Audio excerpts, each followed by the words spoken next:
Something startles me where I thought I was safest.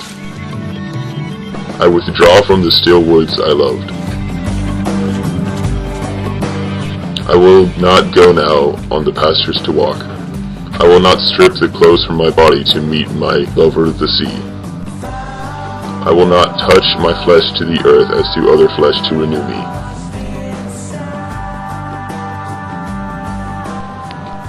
Oh, how can it be that the ground itself does not sicken? How can you be alive, you growths of spring? How can you furnish health, you blood of herbs, roots, orchards, grain? Are they not continually putting distempered corpses within you? Is it not every continent worked over and over with sour dead? Where have you disposed of their carcasses, those drunkards and gluttons of so many generations? Where have you drawn off all the foul liquid and meat? I do not see any of it upon you today, or perhaps I am deceived. I will run a furrow with my plow. I will press my spade through the sod and turn it up underneath.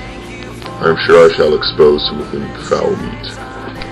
Behold this compost. Behold it well. Perhaps every mite has once formed part of a sick person, yet behold, the grass of spring covers the prairies. The bean bursts noiselessly through the mold in the garden. The delicate spear of the onion pierces upward. The apple buds cluster together on the apple branches. The resurrection of the wheat appears with pale visage out of its graves. The tinge awards over the willow tree and the mulberry tree. The he-birds carol mornings and evenings, while the she-birds sit on their nests. The young poultry break through the hatched eggs. The newborn animals appear. The calf is dropped from the cow, the colt from the mare. Out of its little hill faithfully rise the potato's dark green leaves. Out of its hill rise the yellow maize stalk, the lilacs bloom in the dooryards.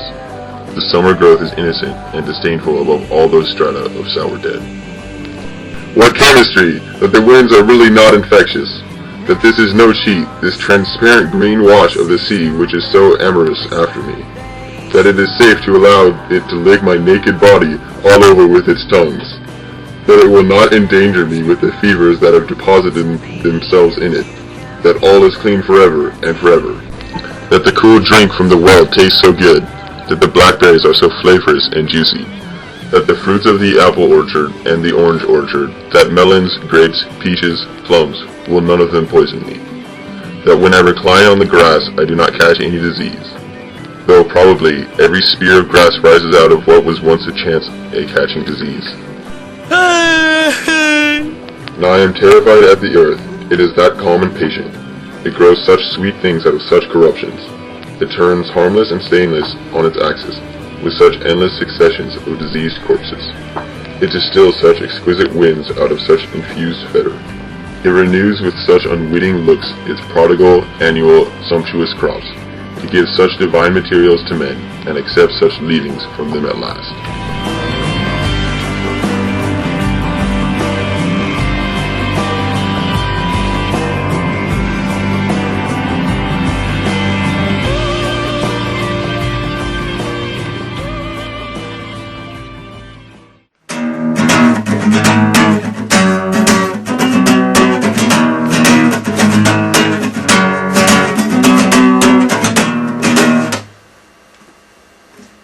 Oh, sorry, I didn't see you there. Oh, well, hello, Walt Whitman. How are you doing today? I'm doing alright. Nice, I like that little riff on that guitar. Thanks, it's great. Alright, so I've got some questions for you about your poem, This Compost. Oh, yeah, great. Please ask me. What are some themes that you displayed in your poem? Well, you know, in my poems, I always try and display themes.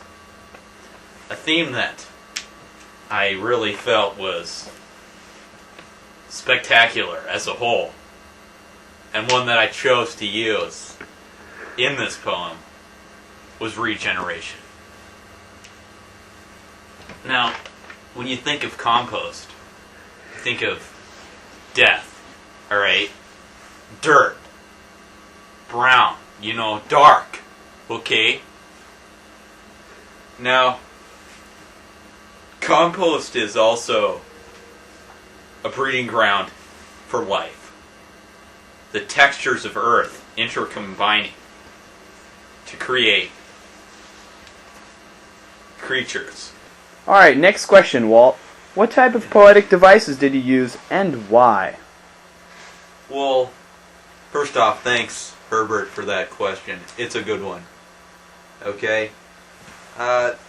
In this compost, I used a lot of repetition throughout, just to give that idea of rebirth, regeneration, life. Just really drive that idea home for the reader. Okay? Now, another thing that I did quite a lot was use imagery to give the reader an outlook on what I am seeing. Allow them to see through the eyes of me. Okay? You can visualize that life coming up from the compost and flying, soaring, you know? You know. You know as well as I know that life comes from death. So, you know, and compost is always dead. It's not a living, breathing thing. But it creates living, breathing things. And that's what I find so fascinating as a human being. Alright, Walt, now last question. What inspired you to write this compost? Because I know that like you had a lot of stuff going on in your life at that time. Like what just made you want to branch out and write this? Well, Fred, you know, I was inspired for this poem by the pure and most beautiful power that is nature. I think of all the mothers, fathers, children, animals, plants, all living together, interconnected. Let me grab my book, Leaves of Grass, on sale for $19.95 right now. And let me flip to this compost and read you a line or two.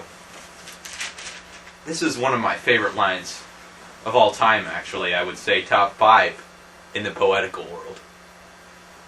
It's right here. It says that it is safe to allow it to lick my naked body all over with its tongues. That it will not endanger me with the fevers that have deposited themselves in it. That it is all clean forever and forever. For me, that little section right there is just talking about how the world around us lives within each of us. And we must die to live. And for there to be life, there must be death. So,